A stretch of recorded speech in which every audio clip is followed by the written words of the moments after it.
হয়েছে বলো তো? কি হয়েছে এক্স্যাক্টলি তোমার? এরকম ব্যবহার কেন করছো তুমি আমার সঙ্গে? কথা বলে কথা বলছো না, ব্যাকা করে উত্তর দিচ্ছ, আমি চা দিলে চা খাচ্ছ না। এখন আবার এটা কি? তুমি নিজের জন্য আলাদা করে খাবার বানাচ্ছ? মানে আমার হাতে ভাত তুমি খাবে না? কি করেছি মা আমি? আমারও তো বয়স হচ্ছে মা, সবকিছু সহ্যের তো একটা সীমা থাকে। আচ্ছা ঠিক আছে, আমার হাতে খেতে না হয় লুচি পরোটাগুলো খেও না মা। তোমার অ্যাসিডিটির প্রবলেম, বুক জ্বালা, সেই তো আমাকেই ডাক্তারের কাছে নিয়ে যেতে হবে মা। সামনে ইচ্ছের পরীক্ষা আছে মা, একটু বোঝো মা। এই ভাজাভুজিগুলো কি শরীর খারাপ করো না? তুমি সামহাও আমাদের শান্তিতে দেখতে পারো না? না আজ একাদশী, সে খেয়াল আছে কি? সে খেয়াল আছে তোমার? ইচ্ছে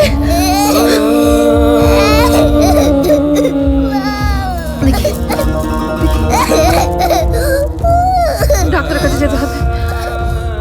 একদম পাগল হয়ে গেছো। কাঁদে না মা, আবার কাঁদে না, ডাক্তারের কাছে